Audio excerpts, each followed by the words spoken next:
Hey guys, and welcome to another Shared News from Home. We are live today to talk all the latest in Bachelor Nation. As always, I'm your host, Zachary Reality, joined today by Avery Grooms and Hibba Berry. How are you guys doing today? I ask this every time. Are you guys ready to dish on all the Bachelor Nation tea?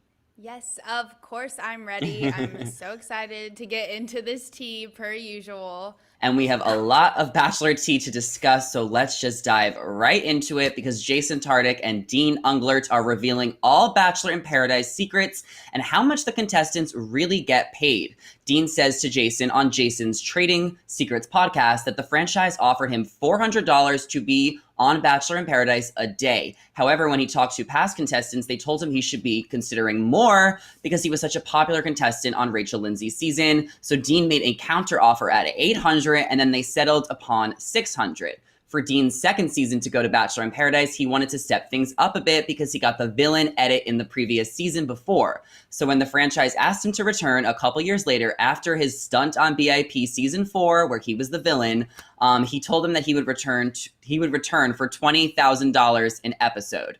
Obviously, he knew that was an absurd amount, so they ended up agreeing to pay him $602, which is just $2 more than he got paid the first time he went to Bachelor in Paradise. Now, this is so interesting to me because I had no idea how much the contestants got paid to go to Paradise. I'm glad that they are making some money because they are exploiting themselves on national TV. But Avery, what do you think about Dean's negotiations? Well, first off, I have to say, I think 600 is a pretty good amount as far as like reality TV goes because I know a lot of other shows pay way less per day. But he was very ambitious by kind of negotiating 20K after 600. But it's kind of crazy how they ended up just paying him 602 just to reach like the over the 600 limit. So I think it's a decent amount, but I like how he negotiated, but it didn't seem to go as planned. Yeah, I agree. Yeah. I'm always about, just trying to make as much money as you can because, like you said, they are exploiting themselves on TV. So might as well just make money during the process. I mean, that doesn't hurt to ask, especially because this is a huge show and they have money. They have a lot of ad revenue and a lot of eyes and viewers on this show. And it's a huge part of the ABC brand as a whole. So I think, shoot your shot. If you can make money, make money. And I say I'm all about milking the process of even after the show ends or after your storyline ends, because a lot of them go on to do, their podcasts and they also maybe sign deals with different streaming services and stuff. So I think if you can make a brand out of anything, especially where you first started, it's a great thing just to have that leverage and that continuity, especially if you have the audience. You might as well just kind of make money off of it and kind of continue and snowball your brand into something big. That's what a lot of reality stars do. And, some of them are huge billionaires. I mean, obviously, look at the Kardashians and the Jenners. They're usually, like the big ones that usually just kind of snowballed their whole brand into this empire. So you never know. You never should sell yourself short. And $2 difference, I mean, that adds up. And again, it's money. So as long as it's money at the end of the day, it's gonna add up and better to ask than to just assume. So I say more power to them.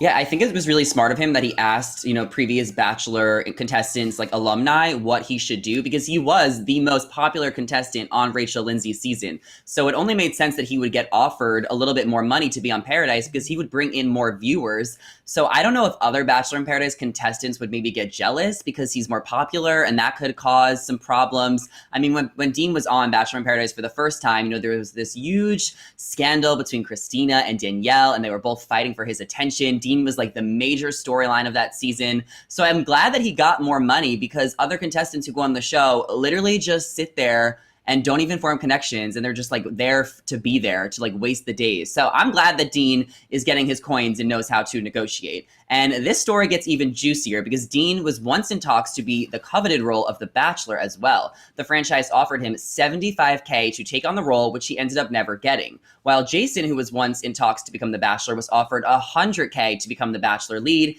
even though that role ended up going to Colton Underwood. Now, Jason is a finance guy, so he talks a little bit about the importance of talking talking to friends and coworkers about how much one is getting paid. Jason says it reduces the leverage we have as individuals if we don't have the information of what other people are making or how much they should be making. Jason also reveals that he will be having other reality stars from different shows on his podcast in the coming months to talk about their salaries as well.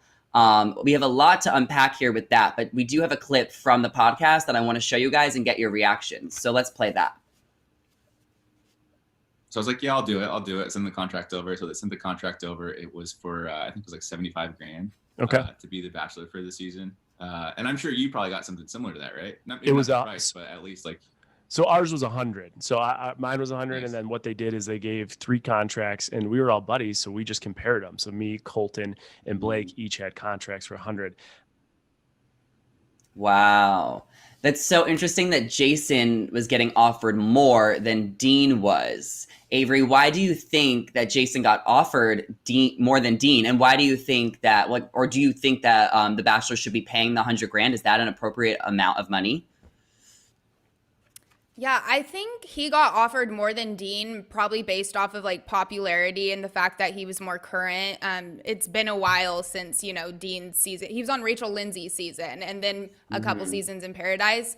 And Becca's obviously was more current. So I think it is based off of popularity, and obviously Colton got the popularity the most, and that's why he was the Bachelor. But I mean, I don't know how this stuff works. I think 100K is a good amount, but at the same time, it is The Bachelor, and I know they have so much money.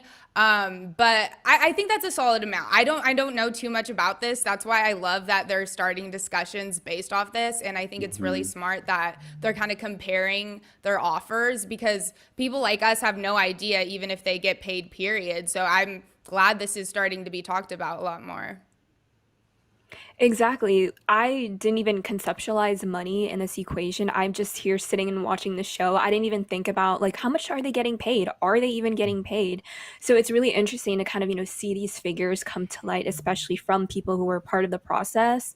So I think that's very interesting. And again, to have these conversations, these uncomfortable conversations about money and how much you're worth and how much they're willing to pay you and to write up a contract for you to have you on their show. And I mean, I feel like it's a tricky balance because people would do this for free. So it's interesting that they're even negotiating and asking for more money. And of course, it's important to know your worth, but ABC can save a whole bunch of money and just get people that are desperate to wanting to find love and would love to do it on The Bachelor, and they would do it for free. So again, there's just kind of pros and cons to all of this, and it's just really interesting to kind of be in on these conversations and kind of be a fly on the wall, especially because they're disclosing a lot of stuff that was probably protected by NDAs and stuff like that. So now that the time has passed, and I'm sure, people are moving on and we're getting new people into this franchise, they're kind of getting not phased out, but just, people aren't talking about them as much. And I feel like they can finally disclose these types of details that we never really thought about, but it's really interesting to, learn more about the Bachelor franchise and kind of, see what operations go about, in the behind closed doors and stuff like that. But I mean, again, if you can get the money, get the money. I think 100K is a pretty solid amount. I think anytime it hits 6 figures, I feel like you're golden. So, I mean, I'll gladly take 100K any day. So I wouldn't be complaining. Yeah. Yeah, honestly, this podcast was so much tea. Like, I was living for these discussions, Right. and I think 100K is a fair amount. Dean getting offered 75K? No. You're going to be the Bachelor. You're going to get 100K. But we also need to take into notice that when you become the Bachelor, you become the lead role. There are so many more opportunities for you with the exposure you're getting to make even more money. So yeah, they might be making 100K just by the franchise alone, but then they're going to be getting so much more money based on brand deals, articles about them, press and everything else. I mean, they're going to be making $1 million just from one season if you are the Bachelor. And a fun fact is that back in the day on the earlier seasons of The Bachelor, they used to pay the contestants or like the lead role, the lead Bachelor, based on how much his salary was when he was taking off of work to become the Bachelor. So now that the show is a lot more popular, they're obviously offering a lot more money to the leads. And also, I think that they do need to get paid on Paradise. I know that the contestants don't get paid too much, if anything, but I do think they need to get paid on Paradise because they were already on the show. They're already known people. They already had exposure on TV. Now they're reality TV characters. So when they go to Paradise, they definitely deserve a check because they put in the work. And I want to remind everyone to subscribe to the Shared News YouTube channel because we have plenty of more Bachelor Nation tea to discuss. So let's keep the ball rolling and talk about Cassie Randolph, who is opening up about plastic surgery rumors she may or may not have and the assumptions that fans have put on her since her time on The Bachelor. Cassie gets candid on her YouTube channel about all the fans who've questioned if she's got filler or Botox. Cassie says, personally, I like to keep it as natural as possible on the side of less is more, but also to each their own. I feel like there's no point in worrying about what one person chooses to do or doesn't choose to do. Do whatever you want to do. Cassie does reveal she used to get lip filler. She's gotten Botox in her forehead, cheeks, crow's feet, and also in her jaw. Cassie reveals that the reason she got Botox in her jaw was because she was clenching her jaw in her sleep due to anxiety, which caused her to wake up with headaches, which the Botox helped for. But now she's found a much better solution, which is wearing a mouth guard while she sleeps. A lot to take in here. Avery, what are your initial thoughts of Cassie being so open about these surgery rumors she may or may not have had and the fans asking her, getting all up in her business? Well, I agree with her that there's like no point in worrying about stuff like this, but I appreciate that she's willing to open up and like be honest about what work she's gotten done. I feel like if people are curious about it, it's probably for like informative reasons. Like I always like to listen to stuff like this because I don't know too much about Botox and I just want to like be more educated on it. So I appreciate when people do this because not everyone has to and not everyone wants to, but to each their own. Like she said, if you're willing to share that information, then go for it. More power to her.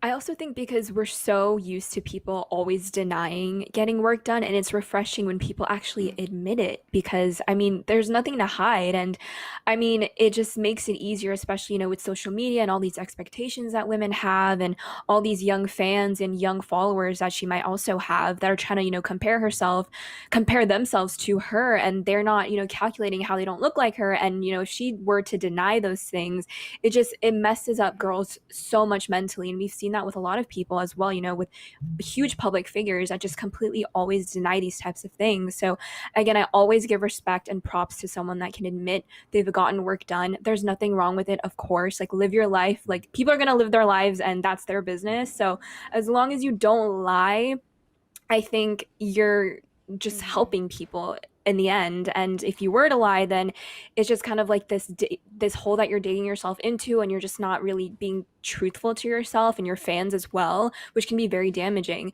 So I think, again, props to anyone, respect to everyone and anyone that, just admits to the work that they've gotten done. And especially if it's medical related, like, you shouldn't even have to explain that, I mean, this girl seems like she was in pain getting headaches and stuff. So anything to fix that, like, that's your business, especially when it comes to medical. So I think, again, just sharing her story and just being brave and not caring what people will say, because again, you're damned if you do, you're damned if you don't. So I feel like with all these haters on social media, it's kind of like there's no winning. So just be true and authentic to yourself and just be, real with your fans. And I think that's the most important thing. Yeah, well, the whole premise of this YouTube video was Cassie put up on her Instagram story asking people, what are their assumptions of me? So Cassie was asking for like people to assume things about her, but it's just so funny because Cassie is the most natural, like beautiful, like naturally beautiful, like person, like that's like ever been on The Bachelor or like one of them. So it was just funny to me that like all the fans would ask her about plastic surgery rumors and not like other people from the show or other shows who we will not name. But like Cassie's just so natural, and I appreciate her being open and honest. And I don't really want to bring up the C word, Colton, but I just feel like everyone listening is going to ask us like what we think about this. And the reason I bring it up is because Cassie has a YouTube channel. She's going on her channel. She's sharing her life. If she wasn't pursuing fame and was out of the spotlight, then it wouldn't be something we would have to talk about. But even if you have a YouTube channel, you're pursuing fame in some degree because you're going on your YouTube channel and you want people to watch. And she kind of, touched on the Colton thing a few weeks ago. And obviously a lot of time has settled since, he came out and everything. But do you think that she'll ever open up on her YouTube channel about Colton and really share more of her side of the story, Avery? I know you had like a strong opinion about it a few weeks ago. Yeah, I mean, when she did kind of open up about it, it still was very vague. She didn't even say his actual name. And I think it's just one of those things that takes time. And as time goes on, maybe she won't even have to address it or feel like she still needs to. And, you know, she doesn't owe anyone an explanation, so she doesn't have to. And I just feel like she doesn't even want her name next to his anymore. She doesn't want the ties that's in the past. So unless she really has to, I feel like she's not even gonna ever address it, because what's the point, and what more can you say? You know, it's not even her business at this point. Yeah. I 100% agree, Avery. And I think if she were to continue bringing up his name, she's just going to keep opening more and more cans of worms instead of just, you know, letting the dust settle, which I feel like it has now, and moving on and just leaving it as it is. But also, then again, we also want to hear her side of the story, because Colton got a huge GMA platform.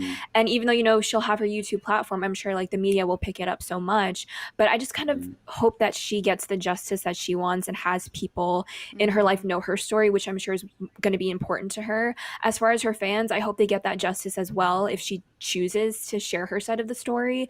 So again, there's just pros and cons to both sides, whether she's just going to take the high road or really, you know, come out and give her side of the story. But again, it just depends on how at peace she is within herself, whether or not she's ready to move on from this situation. And maybe it also depends on how much she cares what the public even thinks, if she even, again, owes them anything. But as long as she's at peace with herself, I think that's the most important thing, and it'll just be up to her. Yeah, and I think she's doing pretty fine in life right now. I know she recently just graduated. She's getting a new house in Huntington Beach where she lives. So I think she's doing just fine.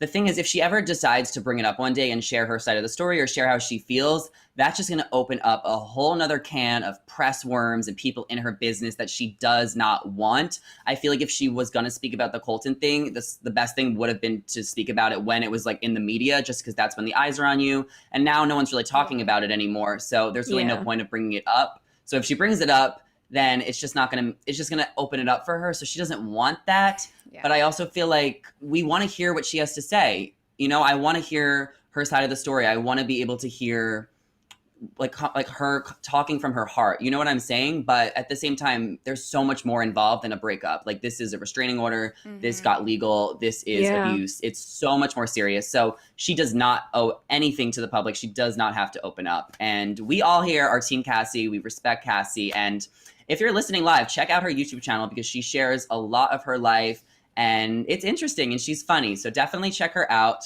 And I want to remind you guys to give this video a big thumbs up, leave your questions and comments down below, because we will be doing a live Q&A at the end of today's video. And now it is time to move on to, and I say this with an exhausting breath, Matt and Rachel. Okay. It's better than Peter, right, Hibba? Oh, always. Oh, yeah. So after months of Matt and Rachel spotted together by paparazzi and confirms that they were working on their relationship, the former Bachelor finally takes to IG to post a picture of the couple together. Matt posts at a school as part of the ABC Food Tours company that he runs with the Block 5 partnership. In this picture, the two are interacting with a student, teaching a group of kids about financial literacy. His caption explains that he is teaching young kids about the importance of money and savings and cryptocurrency. And his goal is to provide resources to young kids and their families to set them up for a better future. So that's amazing. We love that for Matt. He's obviously doing good in the world, you know, but he has Rachel on his Instagram. What do we think about this? Like, why did he not post with Rachel for the first time, just him and Rachel, and like a love caption? Like, we know you're together, you're talking about it on podcasts. Is this almost like a weird way of showing the public, like, me and Rachel are together, get used to it, Avery? Yes, absolutely. And I don't think it's weird. I feel like this is almost way better than doing like a lovey-dovey picture with some caption, because when he posts stuff like that, he's going to get backlash, but this is way more forgiving. You know, we already know he's a huge philanthropist, and the fact that Rachel's now involved in a lot of the work he does, and it's work for the better, like they're changing communities and children's lives, why wouldn't you like make that public and show that you guys are doing that as a couple? And that also goes into like, you know, the whole her doing the work. Like you could see them doing work together now. And I think this was the best way to go about it. It's very cute. And I love that they get to bond together through all things like this, you know? Yeah, it's definitely a more of a genuine way to kind of mention Rachel on your profile without like fully mentioning that you're in a committed relationship again. It's just an easy way for the audience to kind of be let in and to show the public like, hey, like Rachel's still in my life, yes, but like you mentioned, Avery, she's doing this, knowledge and this education of how, it is to help out kids and do like philanthropy type work. So I think again, it was a great way to kind of segue Rachel back into his life, back onto his social media as well. And when I first saw the picture, I was like, oh shoot, like okay, like he went out to like actually tag her and everything. And like she, I think, even reposted him as well, saying like she agrees that it was also a good day. So I think this was like a great first step for us as the audience to be like, okay, great, like Rachel and Matt are hanging out. It seems like he's kind of, exposing her to these types of environments as well when it comes to like helping other communities and things like that. So I think this was like a great recipe and a great way for her to be reintroduced back again into his life, and mostly social media as well. Because he did actually post her and like on his story as well. So like, she's really in it now. And again, it just shows, she's doing the work. She's still doing it, which is also important. It wasn't just like a temporary thing. She's still on this journey, and Matt is, gladly by her side now. He isn't doing all the work for her, but it's more of like, a collaborative effort now, which is great. And yeah, this just makes it seem more believable that she is again continuing to do the work. They're still in each other's lives and they're still working at it. This is a relationship, they're still working at it. So this gives me even more confidence that maybe this can work. Maybe this can, take it to all the way to the end. Who knows? Because in the beginning, we were seeing, those paparazzi shots, them trying to hide each other and stuff like that. So now that he's outright posting her and like bringing her into his life even more, it's showing like really good signs. So I'm happy. I mean, this just shows more progress. So this looks a lot more promising.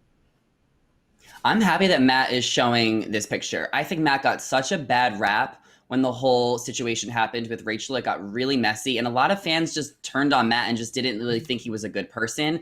And it was kind of frustrating for me to see because I was a fan of Matt way before The Bachelor. He was friends with Tyler Cameron, and Tyler was like on the show like 2-3 years ago. So we knew Matt on social media if you followed Tyler closely for a while. And I always thought that Matt was such a humble, stand-up, awesome guy that really gave back to the community. And they have this ABC Food Tours company that they run together, and they actually do give back. And Matt was doing that before the show, and he's going to continue to do it after the show. And I think it's amazing that he's taking Rachel along on this journey, because he originally said, Rachel, you go on your own journey. When you find, what you need to find and you learn whatever, then maybe we can get back together.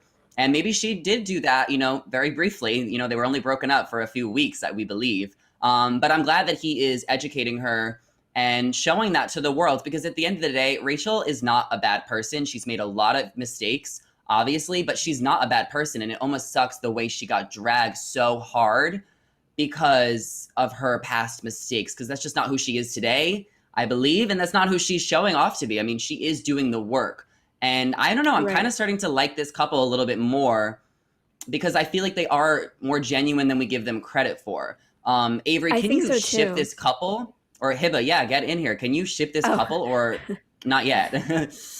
I think so. And I also wanted to add, this gives their relationship a lot more credibility, because again, we're just seeing the evidence of them being together and putting in the work. So yeah, I just wanted to add, this just again makes them more credible and makes me kind of want to reiterate like what I initially thought about them. So this is giving like good vibes to me. Like they get my thumbs up, and I just hope I like kind of see this being continued, and then we can maybe move on to like the lovey-dovey, type post or something. But again, this was a great way for them to kind of like introduce us as a public, like, hey guys, like Rachel's still around, and I'm still, kind of, on this journey with her as well. Not as heavily involved, but I'm still here in case she has other questions and things like that. And then she's still part of my life. So I thought, again, that was just a great introduction to continue the relationship. For sure. For sure. Avery, are you on the same page? Yes, I ship. If you asked me this a couple months ago, I'd be like, no, red flags, absolutely not. But now my whole opinion on them has totally changed, and I feel like we didn't even get to see all these sides of Matt and all these traits that he has. And I love that he's doing like more interviews now and more cameos. We get to see like this fun side of him that we unfortunately didn't get to see on the show. And now I'm understanding just through that, like their relationship even more. So it's really cute. Even that interview he just did like last week, Rachel was in the room and he was talking a lot about her, and they've just grown so much. And I've just seen him grow so much since the seasons ended. So I like them both now. Like, what happened? I don't know, but Right? yeah, I Who would've definitely ship. Who would For have thought? sure. And you know what? We are more than happy to talk about Matt and Rachel than we are Claire and Dale. You know what I'm saying? Because they might be back together too. Yes. So Team Matchel. I don't know if they ever got like a hashtag. Do you guys have any hashtags for them? Matchel? That works. That works? That works. Are we on the same board? All right. Well, then let's talk about one of our like favorite Bachelor couples that we all love so much, Tayshia and Zac, because it seems like a lot of Bachelor fans think that there is trouble in paradise. According to Screen Rant, fans have noticed the couple never posting pictures together and no longer posting videos together, and fans are also claiming that Zac and Tayshia barely like or comment on each other's posts like they used to in the past. The last time Tayshia posted Zac on her Instagram was May 7th, but she recently gave him a shout out at the MTV Movie and TV Awards when she accepted the award on behalf of Bachelor Nation for the best dating show. She accepted the award and she was like, "Thank you, Bachelor Nation. I wouldn't have met Zac." So, and that was just like a week and a half ago. And then it's been, I guess, 3 weeks since she posted an Instagram. Are fans reading too much into this, or is there trouble in paradise, Avery? They are reading way too much into this. Like you said, she just gave him a shout out. But at the same time, in my mind, I would think if they're not posting of each other or commenting on each other's photos, that's probably because they're genuinely happy with each other. They don't have time to do that. They don't feel the need to do that. And I feel like sometimes, especially coming off these shows, like couples feel more obligated to do that, and then it really takes away from their raw, genuine connection and relationship as a whole. You know, they are a Bachelor couple, but at the end of the day, they're in real life, they're a real couple, they have real things to do, and it doesn't always need to be publicized. So I almost feel like it's healthier not to, and not to always feel obligated to do that, because social media isn't the real world that they're living in. So it's just wrong. I think people are definitely reading too far into it, and they're just looking for something. They just want something to go wrong, but I'm sure they're just smooth sailing. That's why they don't have to show it off all the time. 100%. That's so true. Just because, it might seem unsteady doesn't mean that they have to make up for it by, liking everyone's posts or each other's posts and commenting all the time. Yeah, some steady couples will do that, but it just seems like Tayshia and Zac, they're just so much more low key. And I know Zac isn't as involved on posting on Instagram and stuff like that, like how Tayshia is.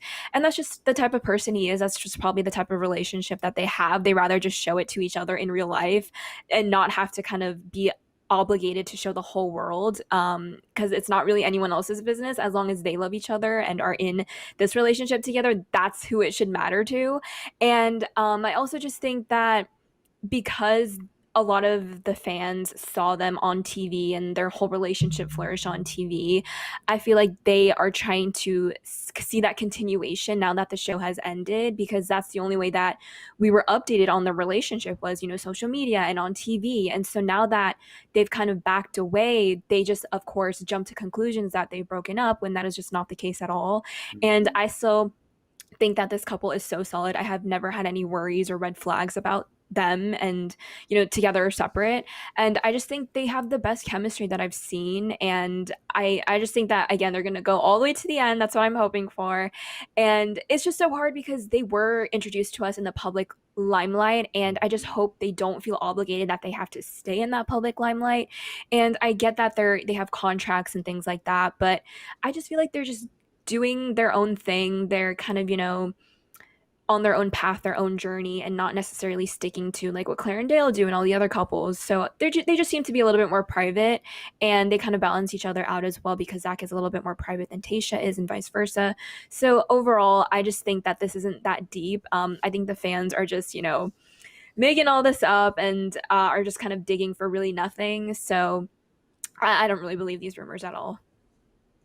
I mean, you definitely bring up interesting points, Hiba. Zac does not go on social media. He's not really in the public eye. He doesn't seem that he wants to pursue fame in any way, shape, or form. But I kind of read this as a lot of fans were maybe just concerned because they're really invested in #Zacia. So maybe they were just concerned that they might not be together because they just don't post a lot. But like me personally, if I have a man, he better be commenting on all of my Instagram pictures, #hot, #you're this, that, and the other thing. But that's just me in a relationship. I expect my man to be like really hyping me up. So I get why some fans were concerned. Avery, are you the same way that I am? Okay. Well, yeah, if it was me, I'd be like, why aren't you commenting on my pictures? Exactly. But Tayshia, you brought up a good point about Claire and Dale. That's an example of a couple who always has to post to reassure us that they are together, because we had doubts about them since day one, but Tayshia and Zac, we never doubted at all. So I'm sure like they don't always have to go and post and be like, we're together, or do some like fake posed stuff, you know? I just see that a lot from Claire and Dale, and it's like, we get it, you guys are good again. And it's just like, that's the message I feel like they're always trying to get across.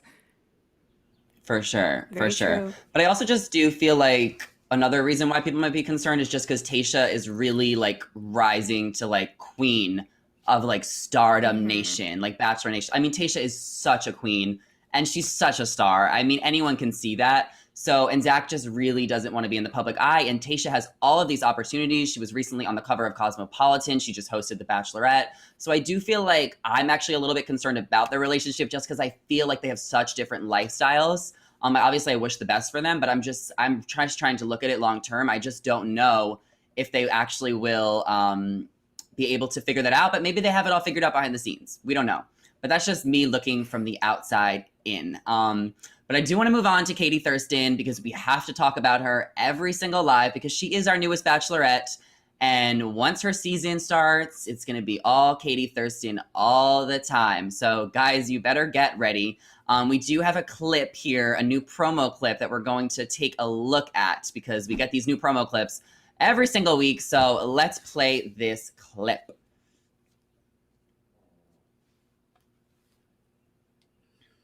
Everywhere she goes, she'd never be without it. It's practically her best friend. We're talking, of course, about... Oh, I thought we were talking about something else. Oh, yikes. Like, really? Really? Okay, like, before I even ask you guys, if this was a deal for, like, a Samsung or a Verizon phone company, then I would get it. But there's no brand, there's no deal at the end of this. It's literally just her phone. Like, where's the context? Hello?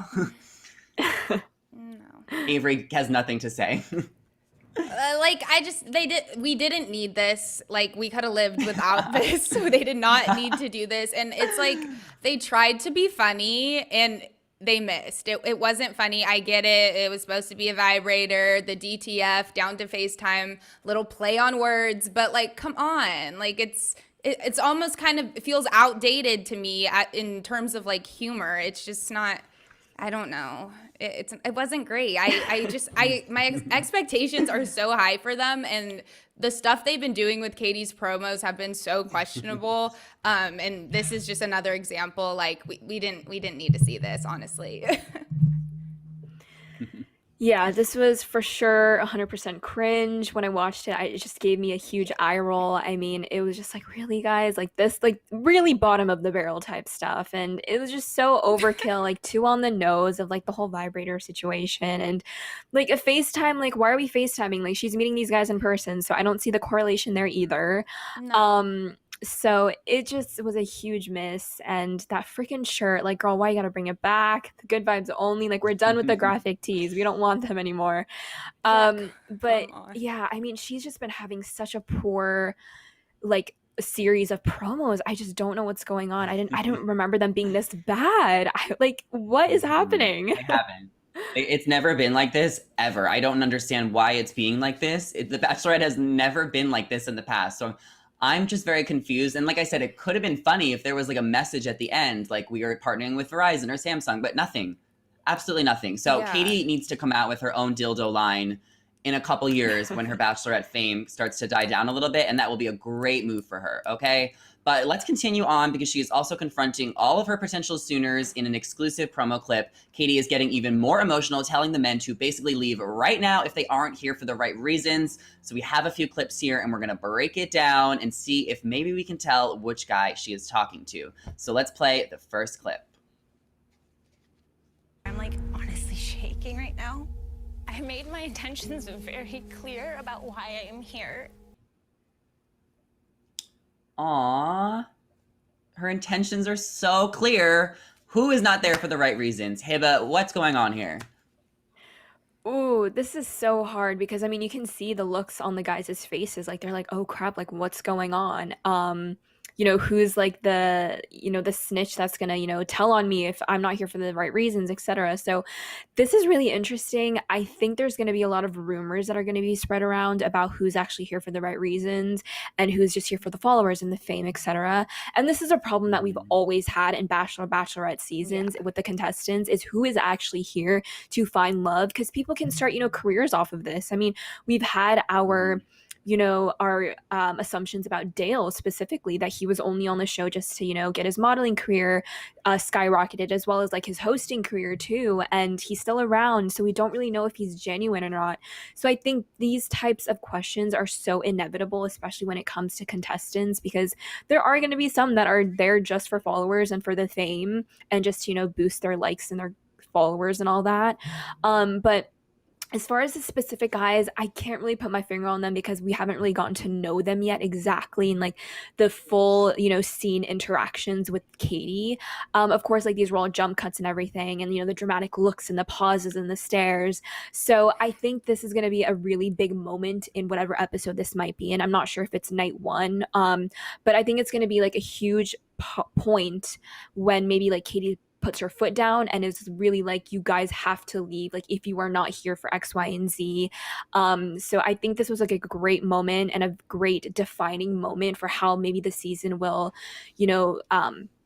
follow through, and like what kind of interactions we might get, and hopefully just genuine ones at this point. What do you think, Avery? For sure. Yeah, I mean, like you said, we see this all the time, every season. It's kind of expected. Unfortunately, there's always going to be someone or a couple people who are there for the wrong reasons. Right. Maybe someone snitched on the guy who said, I'm only here for followers, or is that what he said? Yeah, maybe someone snitched on him, and then some other stuff unraveled, and there was actually a couple of those. And I don't know, I could see her putting her foot down in a moment like this and like multiple people going home, and she's just like, nope, because we know Katie, she means business. So I'm eager to see how she handles this whole situation. Well, you're going to see a little bit more because this continues. So let's take a look at another clip. What is happening is so wrong. A bomb was dropped on me about multiple people still here for the wrong reason. Multiple people still here for the wrong reasons. We see a Bachelorette breakdown every single season, so I'm not surprised that we're seeing this right now, because we always get this, the wrong reasons. It's been like the long-going quote on Bachelor Nation. This definitely seems early on in the season, though. Definitely within the first few episodes. But I kind of want to ask you guys what you think of her green dress, because we haven't talked about it yet, and we have been judging, rating, critiquing all of her other fashion. So, Avery, rank this green dress 1 to 10. Definitely better than the purple promo skirt, for sure. It's not my favorite, but I don't hate it. I think it makes her look really tan. She looks good. It's not my favorite dress, but she looks good in it. I personally probably wouldn't wear it, but it's not the worst. So that's good. So I'm getting like a 6 from you. Is that what I'm getting here? Yeah, it was like one sleeve, and I kind of need to see it again. Okay, we'll put it back up there. Hiba, what do you think of this dress? Okay. It's a 6 for me, yeah. A 6. I like the color a lot, and I think her makeup looks great and everything. So I don't think this is like a terrible look, but it is better than the promo dresses, the prom dress and the skirt Prom situation. dress. But I think this would rank maybe like right below her night one dress. So I think it still looks pretty. I wonder how long it is. That's also something I need to look at. But I think like right off this frame, I like the color, I like the styling of it as well. And she looks nice. So I don't think this is horrible. I think, hopefully we'll get more moments, good moments like this. Okay, yeah. Well, then I'll give it a 6.5 if you guys are gonna give it both 6s, just to kind of round up. But this clip honestly gets even crazier, and we have to talk about it more. So we have one more clip from this dramatic scene that we're gonna play. He's some sort of manipulative psychopath. I didn't come here for the bromance. If you are not here for an engagement, then get out. Wow. If you are not here for an engagement, then get out. Hibba, what is she trying to say? I mean, as always, she's no nonsense Katie. She's putting her foot down. Again, this is going to be a huge moment in the episode where all the guys are going to be confronted and they're going to be like, oh crap, like this girl means no nonsense as always. Like there's going to be no point of them staying if again they're here for followers, for fame, etc. Like she's gonna it's gonna be transparent. Like she's gonna sniff it out of you. So don't even bother wasting her time. Don't even bother, staying here for another minute, because Katie will sniff it out of you and she will send you home. She'll embarrass you and just basically probably yell at you and be like, why are you here? And make you look like a fool. So maybe to avoid all of that, you should just walk out in this moment just to have some respect on yourselves. Yeah, because again, these people have their names out there. I'm sure their Instagrams out there, just all their bios out there. So if you're going to try to kind of, trifle with that and mess with that, Katie's going to call you out and you might lose your job and your reputation when you go back home. So you never know. And I think, again, all the power to her. She's just not here to waste time anymore. Period. Period. Yeah. So much always comes to light in these situations too, because the person who does snitch, that doesn't always necessarily mean they're the good guy either. Like so much unravels as it unfolds. And I feel like Katie will see through that too, because there's been seasons where the snitch does kind of get away with it and they go far, but they actually are the villain. And I think Katie will be able to see right through that. And she'll just be like, nope, you're out, you're out, you're out, because she's not here to waste time. And she said, you're not here for the right reasons, get out. But then she also said for an engagement, like she's being very specific. And a lot of people sometimes go on that show and don't really understand what that means till they're there and are like, oh shoot, like there's a potential engagement at the end of this. Like this is actually serious. So hopefully she'll be able to filter through all those guys and have a lot of good ones left. But honestly, do we not remember last season when Katie was the snitch? Did she not tell on all of the girls in the house and saying that there was, Katie did have a point. There was a lot of toxic energy on Matt James this season, but she was still the snitch. And sometimes people don't like the snitch. I know the viewers fell in love with her, but a lot of the girls actually had a problem with Katie in the mansion because Katie was the snitch. So do you think that Katie is going to relate to maybe the snitch on her season, or is she gonna be like, no? Well, I was actually thinking that. Yeah. Sorry, you could go. Oh, sorry.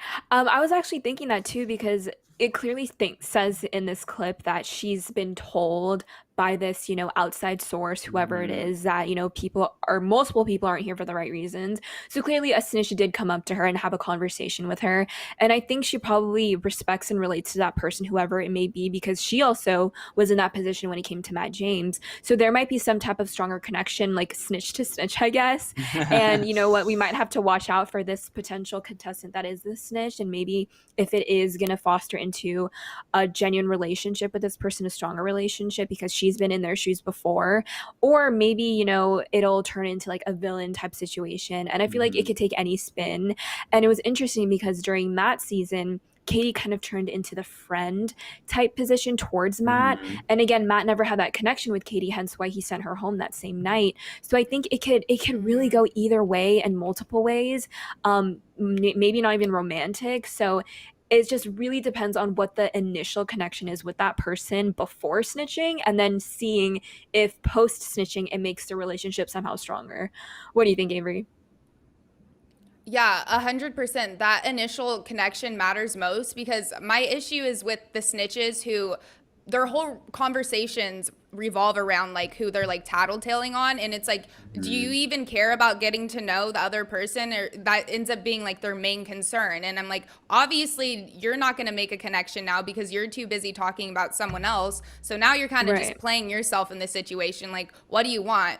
Because those people just seem like drama to me. It's like there needs to be a little bit of both. So that's a really good point. It depends on like the initial connection beforehand. And then I feel like the lead could also take their word on it more if they already had a genuine connection and weren't previously already always talking about other contestants. So I mean, Katie's situation on Matt James's season, I did see both sides of it. It kind of got a little messy because there was a point where that kind of was all she was talking about, but she had good intent behind it, and she couldn't help that like her and Matt just didn't have that connection. So we'll have to see, guys.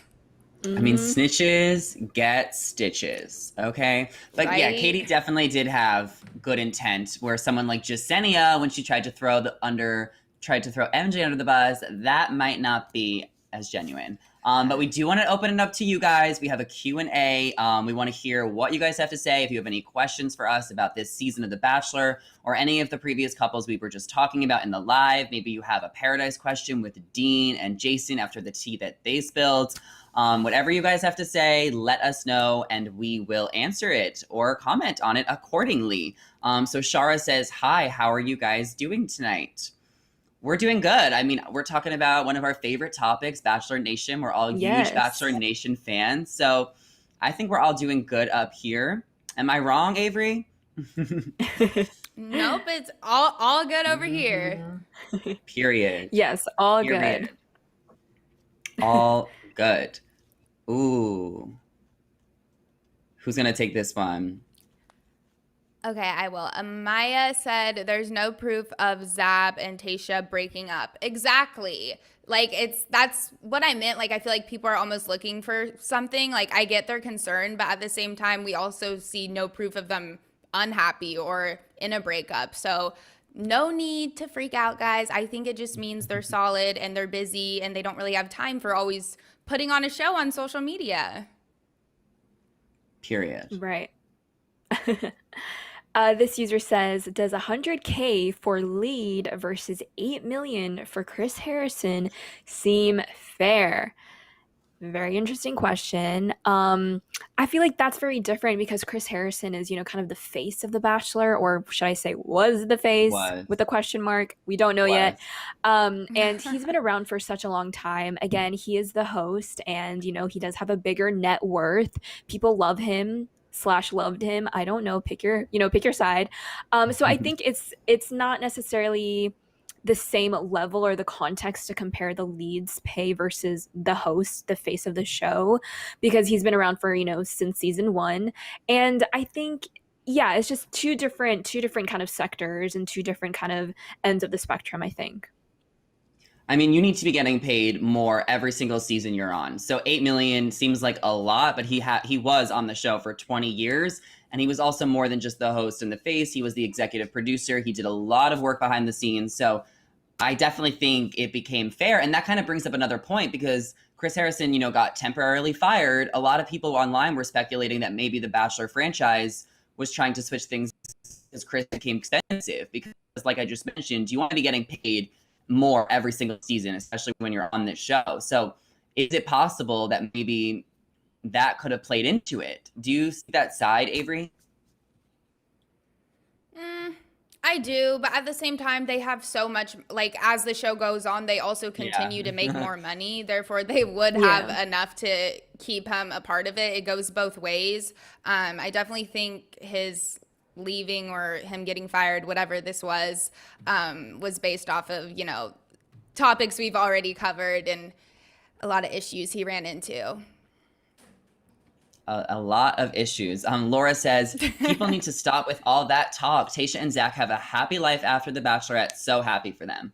I do like what both of you guys did bring up, that real happy couples do not have to flaunt it on social media. Sometimes the happiest couples, or a lot of times the happiest couples, are the types of couples that do not post on social media and do not like to show their relationship off. But there are other couples that love social media, not necessarily to show it off, but just because they love posting and sharing. So then they post about their relationship. But like we mentioned, Zac and Tayshia live more private lifestyles, especially Zac. So I think we all do need to be happy for them. But I do understand where the concerned fans are coming from, because I know how hard Bachelor fans ride for Tayshia.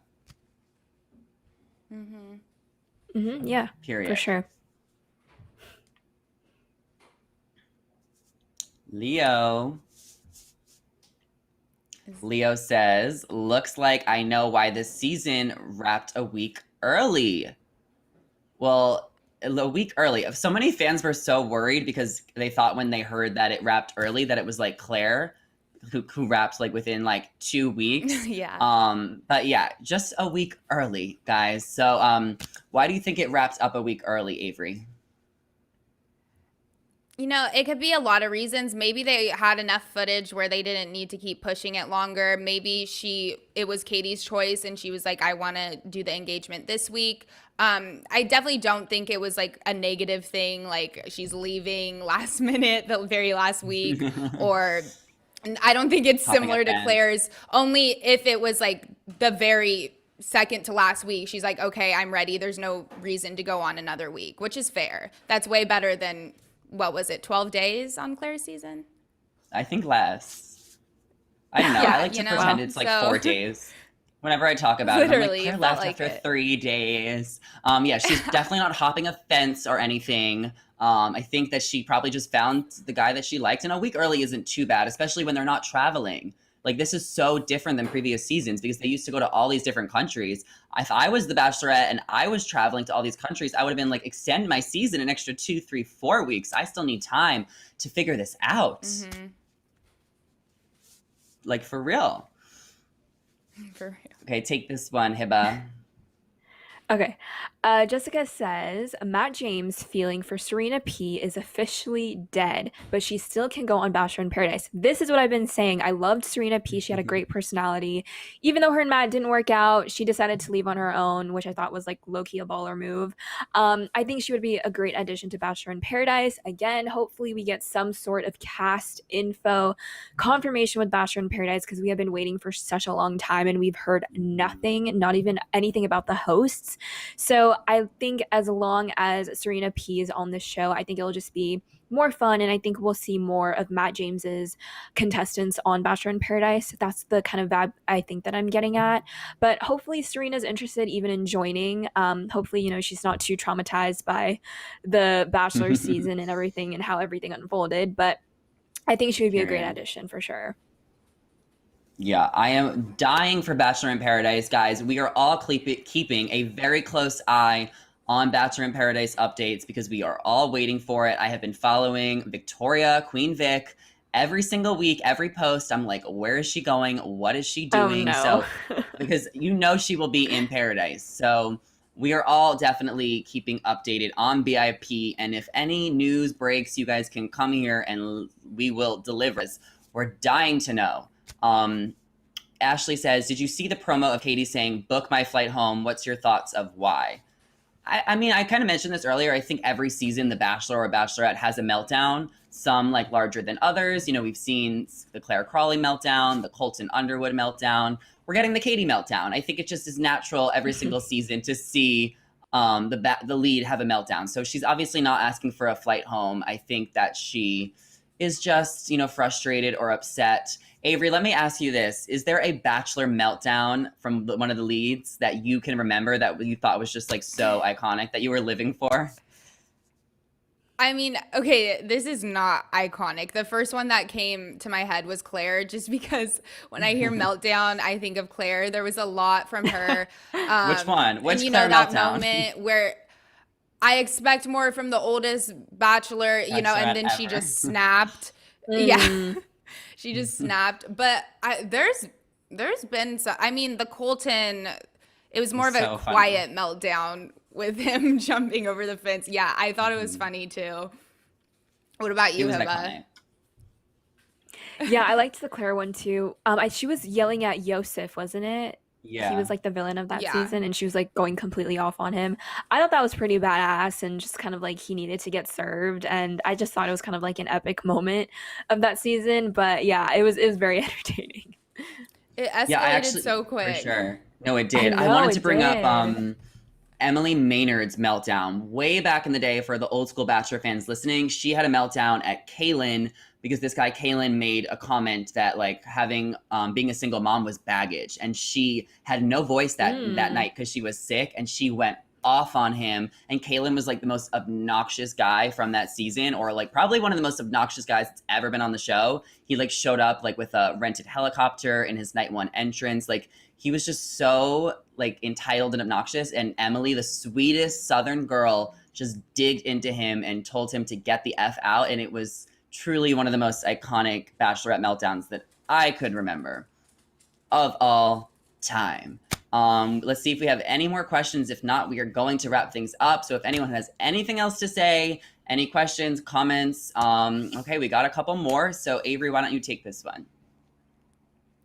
Terrence said, as a Black man, I have been impressed with the way Rachel has handled herself with accountability and learning. Plus, I really like her. I hope someday everyone can forgive her because I have.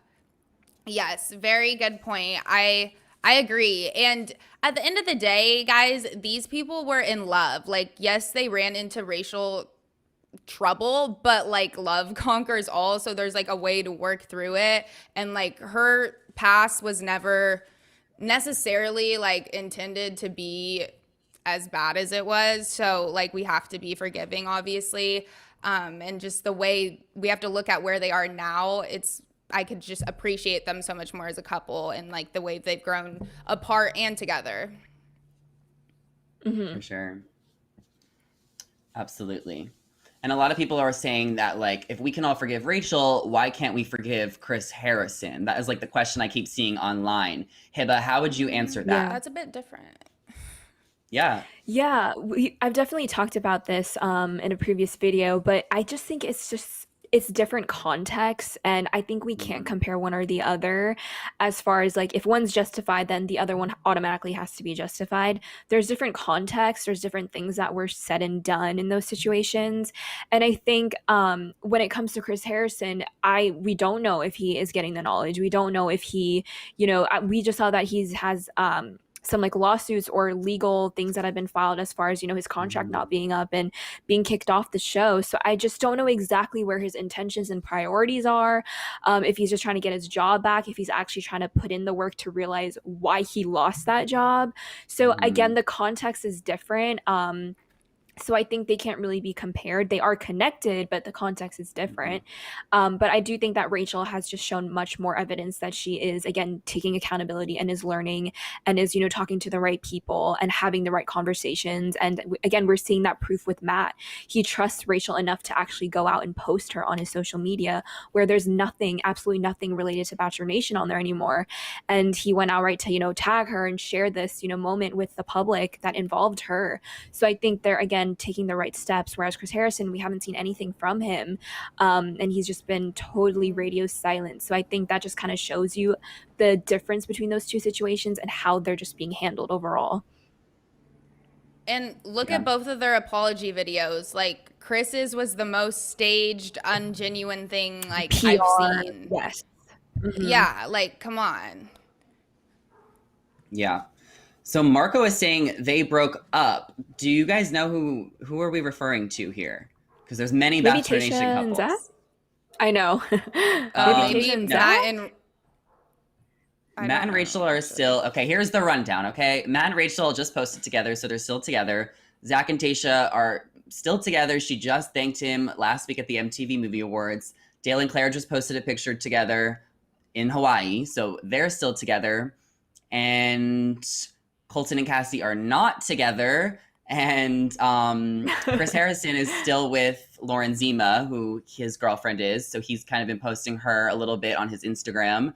Yeah. And we don't know who Katie's with. That's pretty much the rundown. Exactly. If it is about Matt and Rachel, like, and you missed the chapter, they did break up. Or the And book. they're back together. And Claire and Dale, Yeah. if we want to count them too. Yes. If we want to count them. And Peter and Kelly also broke up. That's another big couple update. And I think that's all pretty much we have. So, yeah.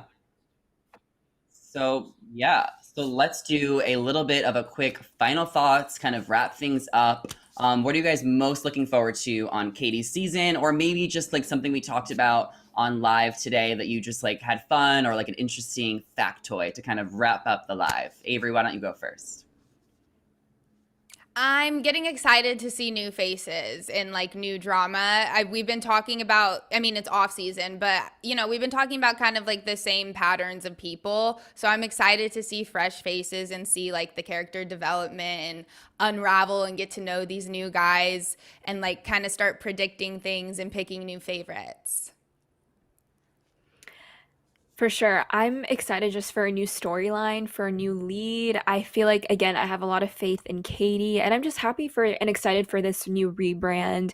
We got the two former Bachelorette hosts as well. So I'm excited to see that dynamic and see what the new vibe and the new ideas that they'll have for this new season. If fans are going to like it, how they're going to react, how Twitter is going to react. So I'm just excited to see how night one goes, how premiere date goes, and see those limo drop-offs and see the clever ways that guys try to get her attention. See the context of her making out with that cat suit man. I mean, what's going on there? So yeah, just excited overall for the season. The infamous cat suit. Well, I mean, I had so much fun talking about how much money they make in the beginning with Dean and Jason, just because that was just so juicy and interesting. We've really never talked about that before or heard about how much money they were making. So I just like really heavily enjoyed that. And I'm really looking forward to seeing Tayshia, Caitlyn, and Katie, this dynamic trio on the season of The Bachelorette. I'm definitely here for the girl power. I think that they're going to be a really funny group. And that is all we have to share with you guys for now. As always, we want to hear your thoughts. So even if you missed the live, you can still tell us your thoughts. Comment below. Let us know what you guys think of everything we talked about today. Dean, Jason, Katie, Cassie, pretty much everyone. And don't forget to subscribe to our YouTube channel, Shared News, ring the bell so you don't miss out on any future videos. As always, I'm your host, Zachary Reality, and today I was joined by Avery Grooms and Hiva Berry. You guys can check out our socials down below, give us a follow, say hello, and that is all we have. So we'll see you guys next time. Bye.